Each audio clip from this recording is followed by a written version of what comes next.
Sveiki! Šiandien rankose laikau 85 mm fiksuoto židinio nuotolio Samyang objektyvą su 1,4 diafragma. Tai korėjietiškas objektyvas labiausiai orientuotas į portretinę fotografiją. Kuo jis ypatingas? Paklausiu šio klausimo, prieš akis iškyla jo kaina, kuri nesiekia 1000 litų. Turint omeny, jog analogiškų specifikacijų Canon ar Nikon objektyvas kainuoja dvigubai daugiau, tai intriguoja. Išsiaiškinkime, ar tai nėra kažkas nenaudojama, o gal objektyvas išties puikus. Visų pirma, paėmus į rankas jaučiamas didelis jo svoris, kuris siekia 0,5 kilogramo, kas yra daugiau netgi už kai kuriuos veidrodinius fotoaparatus. Keista yra tai, jog daugiausiai jisai yra pagamintas iš plasmasės, nors svoris yra toks didelis.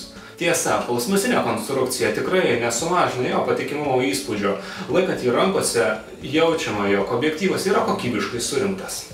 Nuo dabar žinoma, svarbiausia, nuotraukų kokybė daryta šiuo objektyvu. Kokia ji? Nuotraukos yra ypatingai gražios, nors ir esant maksimaliai diafragmai joms trūksta aštrumo. Tačiau tai, ką gauna už tokią kainą, yra tikrai daugiau negu galima norėti. Juolab, kad nuotraukas galima lengvai paaštrinti kompiuteriu.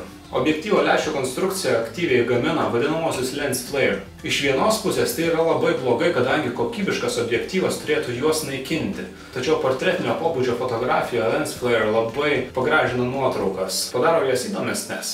Šio objektyvo lens flare minusą aš netgi vardinčiau pliusu, kadangi šie lens flare tikrai paįvairina nuotraukas. Ypatingai didelį 1,4 diafragma leidžia fotografuoti netgi prasto apšvietimo sąlygomis. Negana to, jie natūralu sukuria ypatingai didelį ryškumo gylį.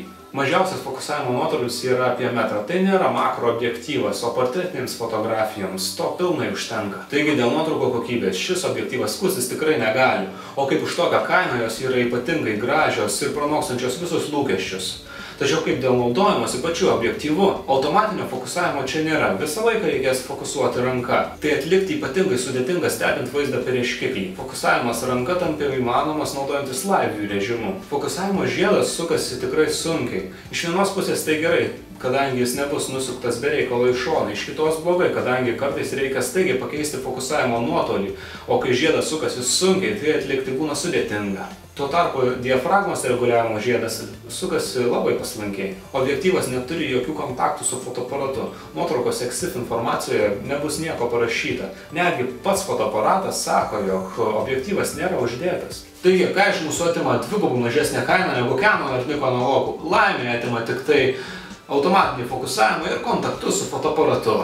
Nuotraukų kokybė, kas ir yra svarbiausia, kurią siūlo Samyangas, yra ypatingai gera, nors joms ir trūksta aštrumo, tačiau nuotraukos visiems išlieka labai patrauklios akiai. Dėl rankinio fokusavimo ir kontaktų nebuvimo šiame objektyve, fotografuodami juo pasijusite lyg fotografuotumėte su juostiniu fotoaparatu, kas iš dalies yra taip pat žavu.